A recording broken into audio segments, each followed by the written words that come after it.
Mars classes में आपका स्वागत है और फिर से हम एक शॉर्ट वीडियो लेकर आ चुके हैं। आप 5 मिनट के अंदर आप पूरे बंदरगाह को याद करें। ध्यान दीजिएगा। भारत के प्रमुख बंदरगाह, बंदरगाह उसे बोलते हैं जहां पर क्या होता है, व्यापार किया जाता है, जहाज को रोका जाता है। ठीक है, जहाज से व्यापार किया जाता है। आप देखिए यहाँ पर कि भारत में 13 बड़े बंदरगाह एवं 200 छोटे बंदरगाह हैं। तो बड़े बंदरगाह कितने हैं? 13 बंदरगाह हैं और 200 छोटे बंदरगाह हैं। ठीक है, बंदरगाह दो तरह का होता है, एक होता है प्राकृतिक, एक होता है कृत्रिम बंदरगाह। अब देखिए सर्वाधिक 13 में से 3 बंदरगाह कहाँ मिलेंगे आपको? तमिलनाडु में। देख लीजिए यहाँ पर एन्नोर, चेन्नई और तुतीकोरिन।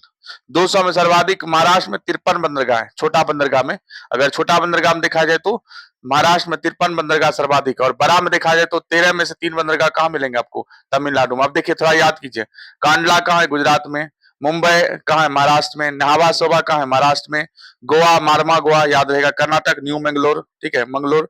केरल कोच्चि, ठीक है। उसका देखिए तमिलनाडु में 3 बंदर, एन्नोर, चेन्नई और तुतीकोरिन। ठीक है, एन्नोर कृत्रिम बंदरगाह है। फिर उसके आंध्र प्रदेश में देखिए विशाखापट्टनम। फिर है उड़ीसा का पारादीप में, पारादीप कहाँ? उड़ीसा में है। फिर कोलकाता पश्चिम बंगाल में पड़ेगा आपका। फिर है अंडमान निकोबार में कौन सा है? पोर्ट ब्लेयर बंदरगाह। ठीक है, तो इस तरह से 13 बंदरगाह। अब देखते हैं इसकी विशेषता क्या है।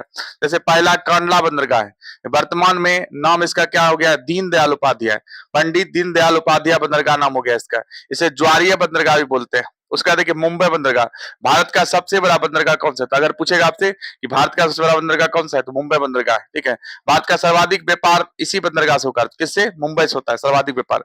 इस बंदरगाह को भारत का प्रवेश द्वार कहते हैं। ठीक है, मतलब भारत में प्रवेश करना है तो व्यापार को लेकर तो मुंबई से प्रवेश करना होगा, इसलिए इसे क्या बोलते हैं? भारत का प्रवेश द्वार कहते हैं। अब देखिएगा नाहवा सेवा बंदरगाह या कृत्रिम बंदरगाह तथा सबसे व्यस्त बंदरगाह, अगर पूछेगा सबसे व्यस्त बंदरगाह कौन सा है, तो नाहवा सेवा है। और यह कृत्रिम बंदरगाह है। ठीक है, कृत्रिम मतलब मानव के द्वारा बनाया गया है। अन्य नाम इसका क्या है? जवाहरलाल नेहरू। ठीक है, इसी का नाम जवाहरलाल नेहरू है। इसका निर्माण मुंबई बंदरगाह का दबाव कम करने के लिए किया गया। तो कहने का मतलब क्या है? मुंबई बंदरगाह जो था उससे ज्यादा व्यापार होता था, इसलिए उसको कम करने के लिए नाहवा सेवा बंदरगाह को विकसित किया गया है भारत के द्वारा। मारमा गोवा, यह बंदरगाह ज्वारी नदी के मुहाने पर है। ठीक है, तो वहां पर ज्वारी नदी बहती है। ठीक है, गोवा में, वही ज्वारी नदी के मुहाने पर। अगला, ईरान को लोयस का निर्यात इसी बंदरगाह से होगा। अगर आप सोचेगा कि ईरान को लोयस का निर्यात किस बंदरगाह से करते हैं, तो मारमा गोवा बंदरगाह से। अगला देखिए तुतीकोरिन, इसे चिदम्बर नार बंदरगाह भी कहते हैं। इसका नाम चिदम्बर नार बंदरगाह भी कहते हैं। या मन्नार की खाड़ी में स्थित। मन्नार खाड़ी कहाँ मिलेगा आपको? यही तमिलनाडु के पास है मन्नार खाड़ी। ठीक है, उसके बाद फिर आगे देखिएगा एन्नोर बंदरगाह या चेन्नई बंदरगाह का सहायक बंदरगाह है। ठीक है, चेन्नई को सहायता करता है। ठीक है, ताकि कम दबाव पड़े चेन्नई बंदरगाह पर। अगला देखिए पारादीप बंदरगाह, झारखंड और उड़ीसा राज्य का लोयस्क, यहीं से झारखंड और उड़ीसा राज्य का लोयस्क, ठीक है, ठीक है, लोयस्क जो होता है यहीं से जापान को निर्यात किया जाता है। मतलब झारखंड और उड़ीसा जो है लोयस्क का उत्पादन करती है। ठीक है, इसको यहीं से क्या होता है? जापान को निर्यात किया जाता है, भेजा जाता है। ठीक है, फिर अगला है कोलकाता हल्दिया। ठीक है, कोलकाता हल्दिया एक साथ। ठीक है, अब देखिए कोलकाता बंदरगाह जो है, कोलकाता जो पोर्ट ट्रस्ट का नाम है, इसका नाम क्या हो चुका है? श्यामा प्रसाद मुखर्जी। तो अगर आज पूछे कि कोलकाता बंदरगाह का नाम क्या है, श्यामा प्रसाद मुखर्जी है। और यह हुगली नदी के तट पर है। अगर आप पूछेगा कि कल कोलकाता बंदरगाह जो है किस नदी? हुगली नदी के तट पर।